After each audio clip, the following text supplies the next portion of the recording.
In April of 2018, filming for Season 3 of Stranger Things began at the Gwinnett Place Mall. Just a few months earlier, at the end of 2017, the body of a Georgia State University student was found in a closed unit of the food court that had previously been a Subway. It lay there undiscovered for almost 2 weeks, so long that it had begun to decompose. Welcome to the second episode of Murder at the Mall.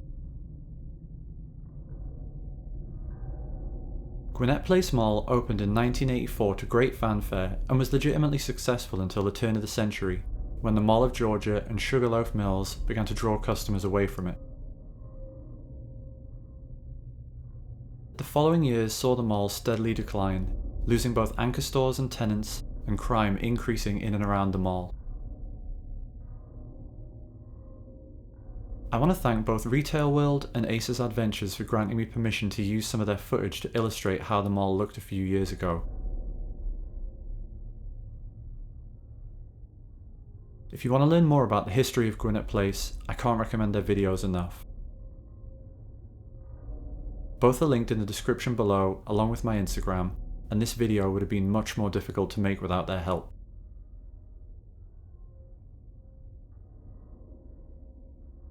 I did visit this mall myself, though I wasn't able to film anything. And the clip coming up illustrates exactly how creepy it felt when there was no one else around.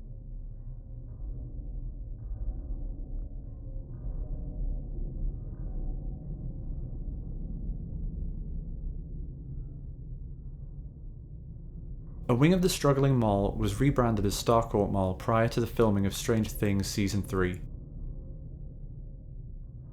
One of the show's stars, Finn Wolfhard, said the following about the mall in an interview with Jimmy Fallon. "It felt a little haunted. Every time we'd be in there it would be fun, and then we'd just look at each other like, there's something wrong with this mall."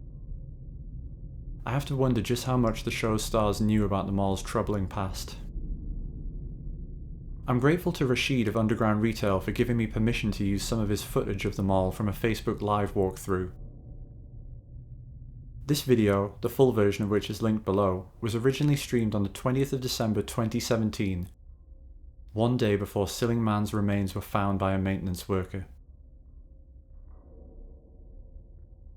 You might recognise that distinctive neon sign above, which reads The Eatery, and was converted to say the Starcourt for Stranger Things.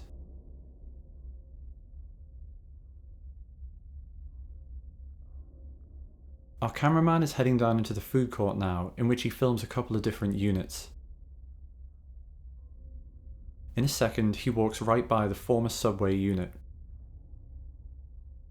Right here. It was rebranded as Hawkins Heroes for the show.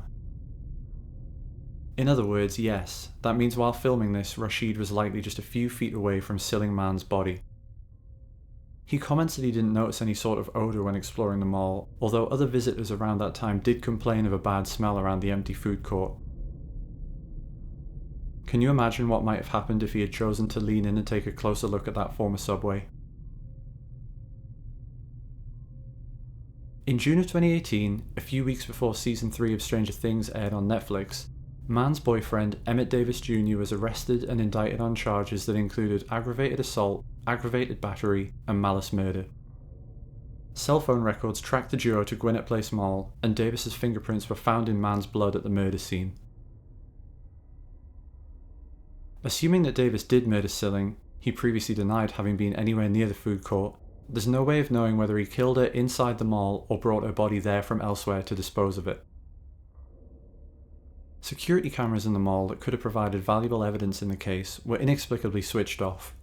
What's also unclear is whether or not Davis, or anyone else who may have been involved, had any concrete motive for the murder. It's been reported that Davis was extremely controlling, convincing Man to dress like him and even to get a face tattoo that matched his own.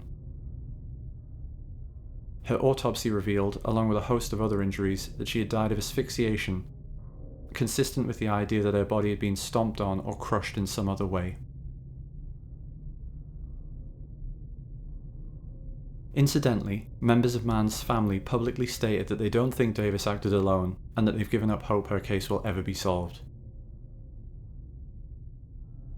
For many, the prevailing memories of this mall will be its appearances in recent films and television shows like I, Tonya, Stranger Things, and The Holiday.